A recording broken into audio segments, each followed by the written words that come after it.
मुझे तो बहुत भूख लगी है। चलो चलकर किसी मीठे फल को खाती हूँ।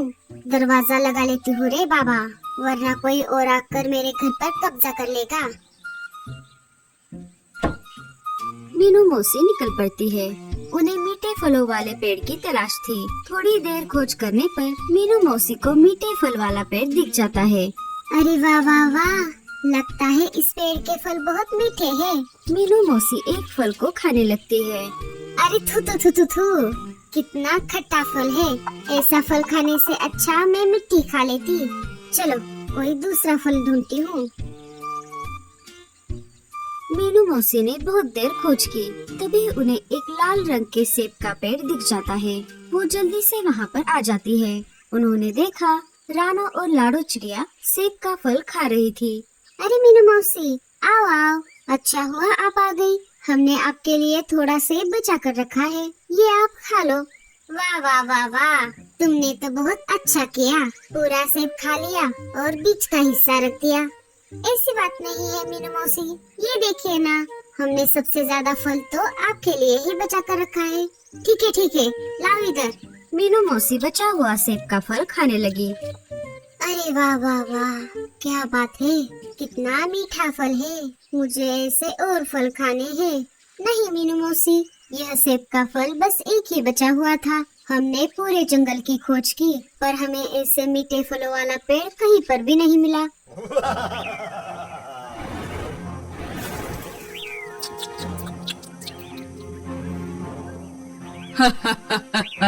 ये बगीचा मेरा है और ये सारे मीठे मीठे फल भी मेरे हैं। अगर कोई इन्हें चुरा कर खाने की जुर्रत करेगा तो मैं उसका तंदूरी कबाब बनाकर खा जाऊंगा। अरे बाप रे, इस राक्षस के बगीचे से मैंने तो एक फल तोड़ लिया है। अब मुझे यहाँ से चुपके से भागना होगा, वरना ये राक्षस मेरा भी तंदूरी कबाब बनाकर मिर्च मसाला लगाकर खा जाएगा। कालू कौवा तोड़ा हुआ फल लेकर चुपके से वहाँ से भाग जाता है। वो पंछियों के पास आ जाता है। क्यों रे कालू, इतना हाफते हुए कहाँ से आ रहा है? वो कालू भैया, क्या हुआ, क्या बात है, क्या कोई परेशानी है? हाँ कालू भैया, और आप डरे हुए भी लग रहे हो। और आपको ये सेब का फल कहाँ पर मिला? क्या बताऊँ मैं तुम सबको, ये फल मैंने जंगल के पास वाले बगीचे से तोड़कर लाया है। अरे तो हम सब यहाँ पर क्या कर रहे हैं? चलो जल्दी से, हम भी वहाँ जाकर बहुत सारे मीठे फल खाएंगे और हमारे बाकी साथी पंछियों को भी लेकर जाएंगे। अरे मीनू मौसी, रुक जाइए, मेरी आगे की बात तो सुनिए। अब क्या है कालू, अब मुझसे तो रहा नहीं जाता। मैं बहुत सारे मीठे मीठे फल खाना चाहती हूँ। अरे मीनू मौसी, आप फल तभी खा पाओगी जब आप जिंदा रहोगी। क्या क्या मतलब? अरे दोस्तों, उस बगीचे में एक राक्षस भी रहता है जो उन पेड़ों की रक्षा करता है। अगर कोई चोरी से फल चुराने की कोशिश करता है तो वो उसका तंदूरी कबाब बनाकर मिर्च मसाला डालकर खा जाता है। मैं भी बाल बाल बचकर आया हूँ। बेटा कालू, ये बात कब बताएगा? मेरा तंदूरी कबाब बनने के बाद? तो जाने दो साथियों, हम उस बगीचे में नहीं जाएंगे। चलो हम हमारे लिए अनाज की खोज करते हैं। हाँ, पर इस फल का क्या जो कालू भैया लाए हैं? उसका क्या? उसे हम सब मिलकर खाएंगे, पर पहले मैं ही खाऊंगी। मीनू मौसी फल खाने लगती है। उन्हें फल इतना मीठा लगता है कि वो पूरा ही फल खा जाती है।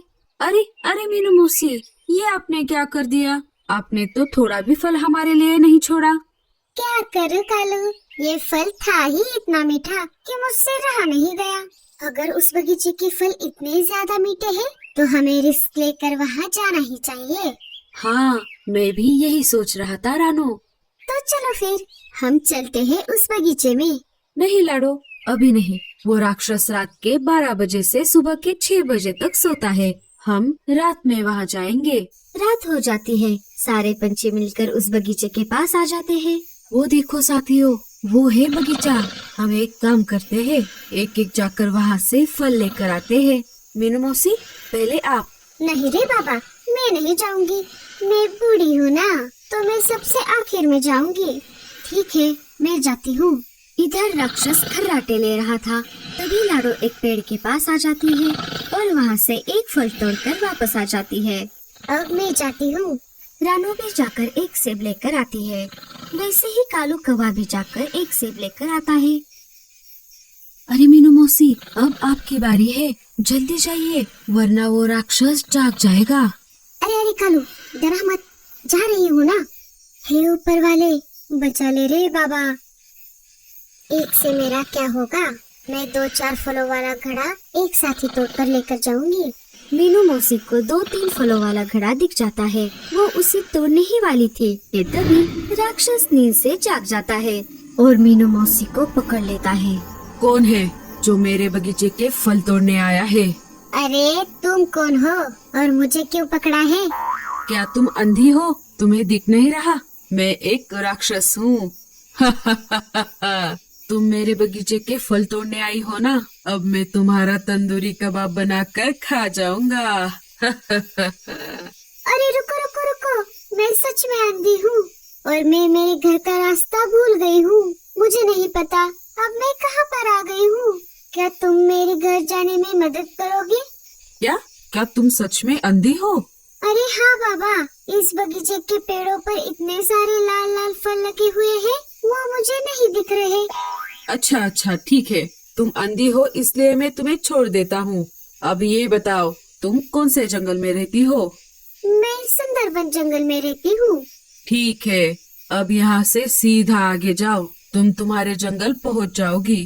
बेटा, मुझे बहुत भूख लगी है, क्या तुम मुझे कुछ खाने को दे सकते हो?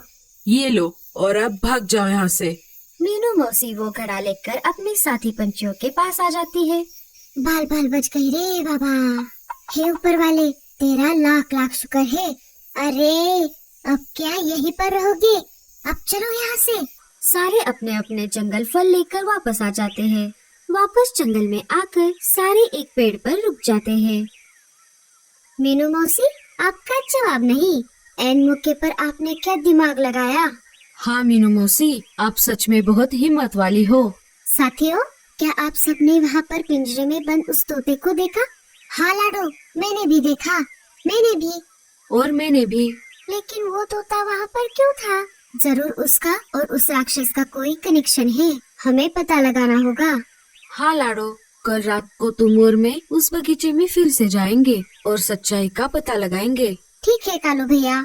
दूसरे दिन रात के समय कालू और लाडो फिर से उस बगीचे के पास आ जाते हैं। वो दोनों उस पिंजरे के पास आ जाते हैं। तुम दोनों कौन हो और यहाँ पर क्या कर रहे हो? जल्दी से यहाँ से चले जाओ, नहीं तो अपनी जान से हाथ धो बैठोगे। अरे वो सब छोड़, पहले हमें ये बता कि तू कौन है और इस पिंजरे में तुझे किसने बंद किया? तेरा और उस राक्षस का क्या कनेक्शन है? क्योंकि वो तुझे कुछ भी नहीं करता। मुझे इस पिंजरे में उसी राक्षस ने बंद करके रखा है, क्योंकि उसकी जान मेरे अंदर है, इसीलिए वो मुझे कुछ भी नहीं करता। अगर उस पर किसी ने वार भी कर दिया तो उसकी जान मेरे अंदर होने की वजह से वो फिर से जिंदा हो जाता है। और अगर तुझे कुछ हो गया तो क्या, वो राक्षस मर जाएगा। मैं भी एक दिन ऐसे ही उड़ते उड़ते इस बगीचे में फल खाने के लिए आ गया था, तभी उसने मुझे पकड़कर अपने अंदर की जान मेरे अंदर डाल दी। अब जल्दी जाओ यहाँ से, वो राक्षस कभी भी नींद से जाग सकता है। कालू और लाडो वहाँ से निकलकर वापस अपने जंगल आ जाते हैं। तुम तो जल्दी आ गए वापस। अब जल्दी जल्दी बताओ क्या हुआ वहाँ पर? कालू सारी बात रानू और मीनू मौसी को बताता है। अरे वाह वाह वाह वाह, ये तो बहुत अच्छा हुआ। हमें उस राक्षस की कमजोरी पता चल गई। अब मेरे पास एक बहुत बढ़िया प्लान है। मीनू मौसी सारा प्लान अपने साथियों को बताती है। प्लान थोड़ा रिस्की है लेकिन बहुत बढ़िया है। चलो हम अभी चलते हैं। सारे वापस बगीचे की तरफ निकल पड़ते हैं। बगीचे में आते ही लाडो जाकर सीधा फलों को तोड़ने लगती है। तभी राक्षस वहाँ पर आ जाता है और लाडो को पकड़ लेता है। चलो, डिनर का बंदोबस्त तो हो गया। राक्षस लाडो को मारने ही वाला था, तभी कालू, रानो और मीनू मौसी तोते को लेकर वहाँ पर आते हैं। कालू ने तोते के गर्दन पर चाकू लगाया था। रुक जा राक्षस के बच्चे, अगर हमारे साथी को जरा भी खरोच आ गई तो मैं इस तोते की गर्दन उड़ा दूंगा। कालू ने तोते को पहले से ही सारा प्लान बताया था। वो उसे राक्षस से आजाद करने वाला था। अरे अरे रुक जाओ, उस तोते को छोड़ दो, मैं इस चिड़िया को छोड़ देता हूँ। और एक बात, तुम्हें तुम्हारी जान इस तोते से वापस लेनी होगी और ये बगीचा हमेशा हमेशा के लिए छोड़कर यहाँ से जाना होगा। हाँ हाँ हाँ, ठीक है, मैं ऐसा ही करूँगा। अगर जान वापस लेकर तुमने हम पर हमला कर दिया तो तुम्हें वादा करना होगा। नहीं नहीं, मैं वादा करता हूँ। राक्षस तोते के शरीर से अपनी जान वापस लेता है और वो बगीचा छोड़कर हमेशा हमेशा के लिए वहाँ से कहीं दूर चला जाता है। दोस्तों, आपका बहुत बहुत शुक्रिया। अगर आप नहीं होते तो वो राक्षस मुझे कभी भी नहीं छोड़ता। उस राक्षस के डर से आज तो कोई भी पंछी इस बगीचे में नहीं आया था, पर आप सबने साहस दिखाकर मेरी जान उस राक्षस से छुड़वाई। अब मैं मेरे परिवार के पास लौट सकता हूँ। इसका सारा क्रेडिट तो मीनू मौसी को जाता है। हाँ हाँ कालू, बस कर अब। मैं हूँ ही इतनी होशियार। और अब सब ये छोड़ो, चलो इन फलों पर टूट पड़ते हैं। सारे उस बगीचे के फलों पर टूट पड़ते हैं। दोस्तों, हमें इस कहानी से यह सीख मिलती है, ताकत से बड़ी अकल होती है।